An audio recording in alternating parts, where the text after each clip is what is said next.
thyme as well. It's not ready yet.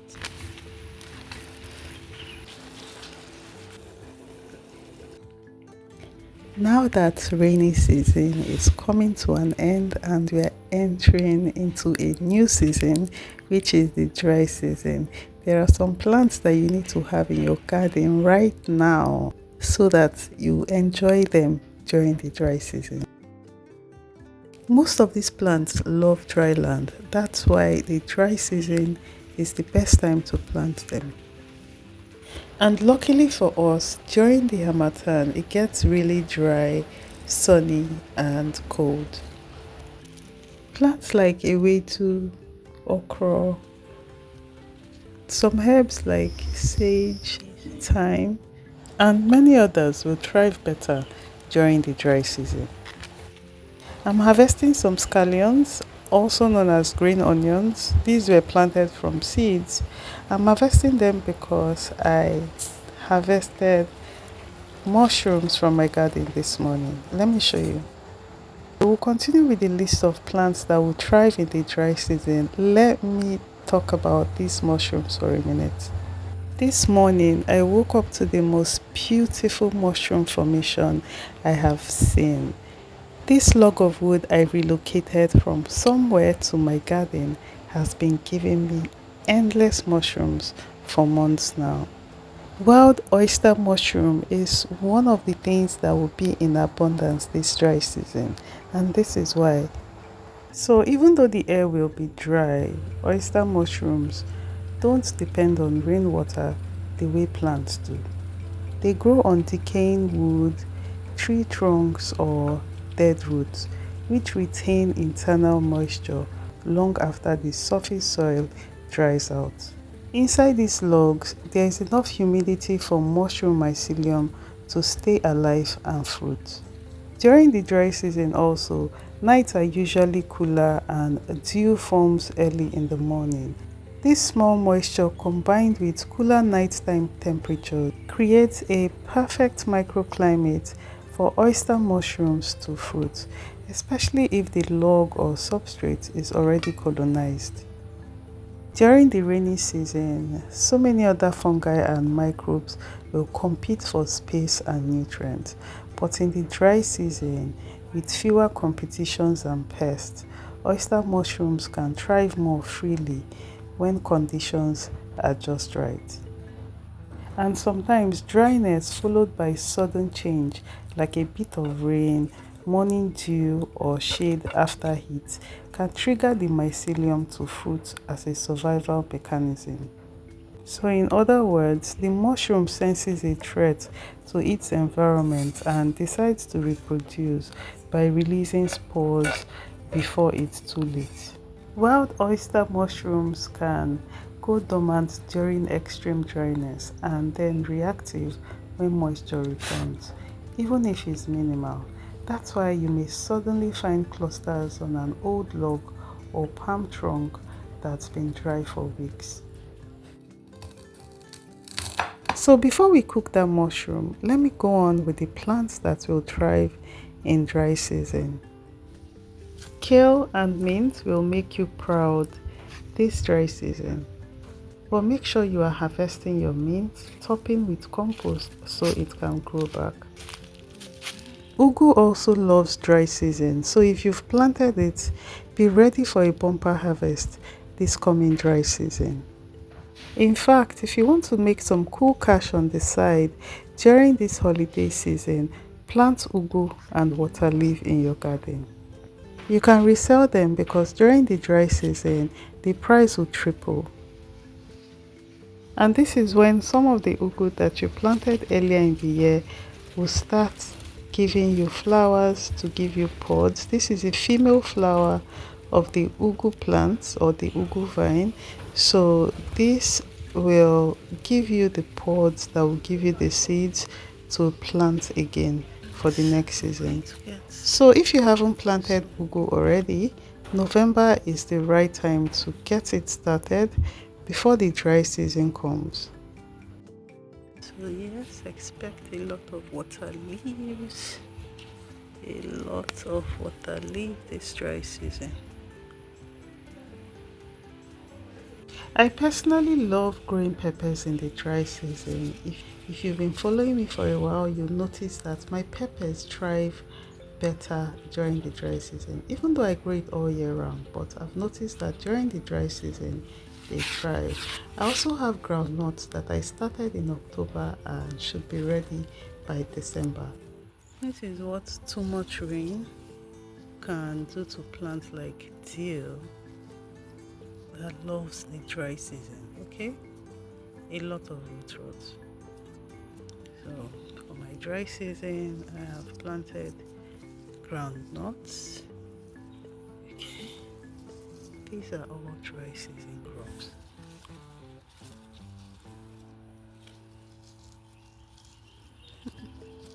Just a decoration. Ewedu will thrive in all weathers, especially the dry season. So if you love ewedu like I do, in fact, when I started growing ewedu, I didn't really like it, but then I found this new recipe that I've also shared here on YouTube on how I enjoy ewedu. And since then, I've made ewedu one of my go-to vegetables in the garden for quick soup. So plant it now to enjoy it in the dry season.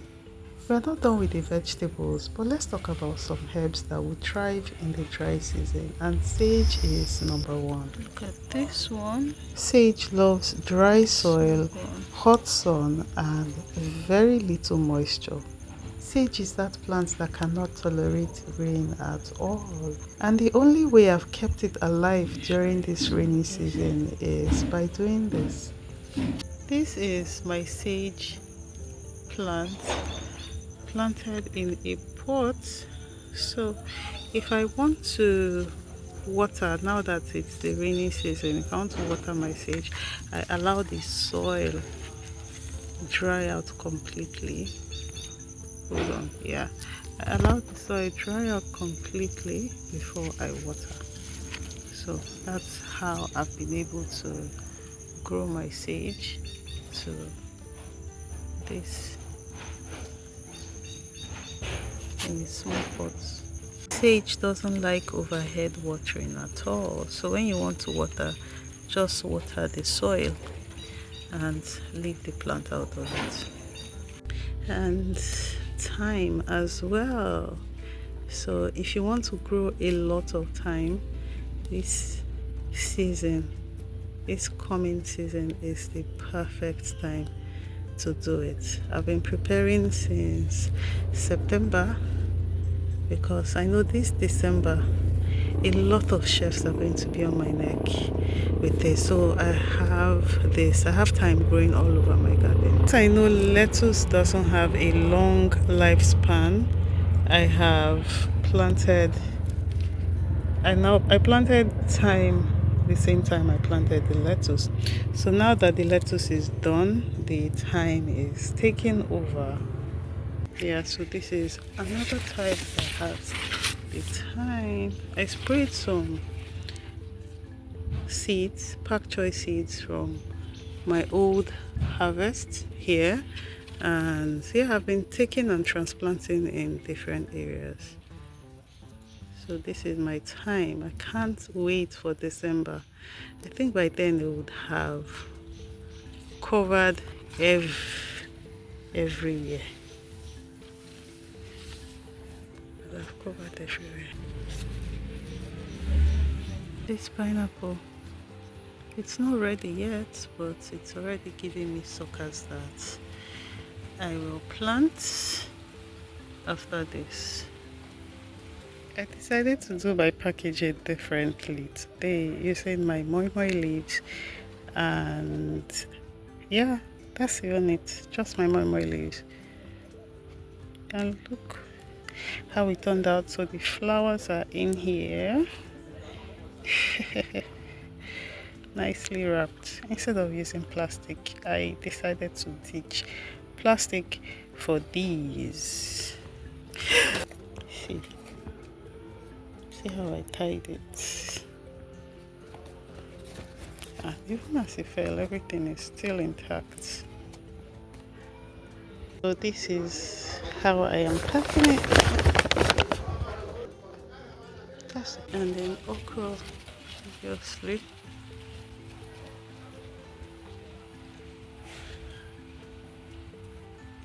I've got a lot of praying mantis eating on soft body pests on my plant, so these are beneficial.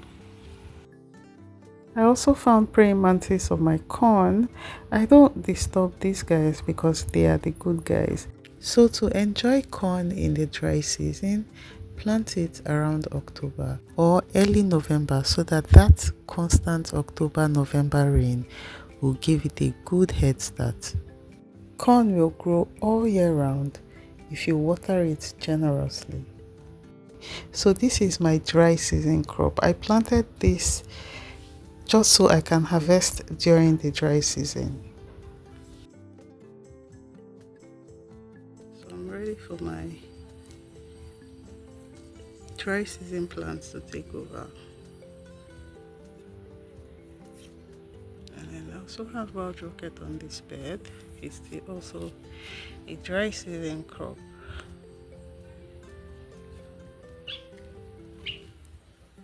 I've also planted pak choy here. I have a pepper plant. In fact, all my peppers on this particular bed, they are all suffering. Let me show you. This is not because of pests. This is due to excess nitrogen in the soil. Nitrogen is good for leafy vegetables like this ewedu. Look at that kale over there. So that's it. But then all the peppers here are suffering because the nitrogen is just in excess. It's too much. Look at the leaves are burning. The leaves are burning. Meanwhile, look at my kale, my Tuscan kale. I've been harvesting from it. So if you know you're a huge fan of kale, all types of kale from coily kale to Tuscan kale, dry season is the best time to grow it.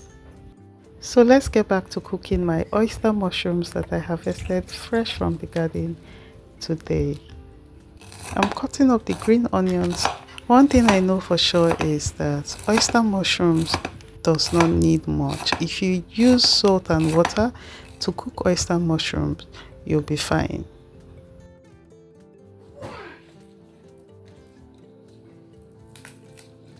But because I have abundance of ingredients in my garden, I have decided to use green onion and my pepper mix to make something out of my oyster mushrooms. So because I love onions in whatever sauce I am making, I'm going to add red onions to it.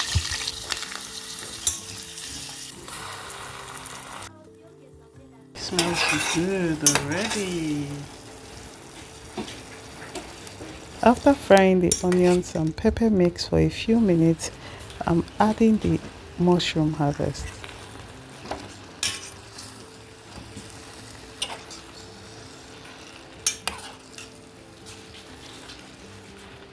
This is already looking so good, and that sauce, it smells really good.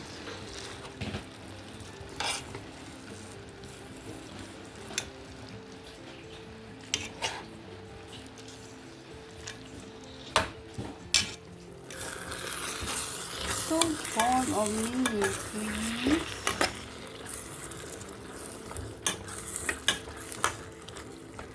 Oh my God.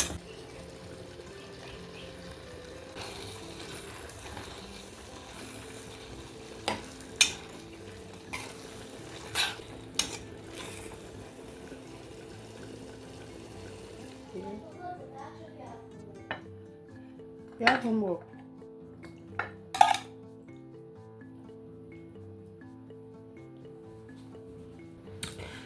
So let me show you my food. This is so good. I'm sure you can tell from the video. And I'm having it with white rice. Very crunchy.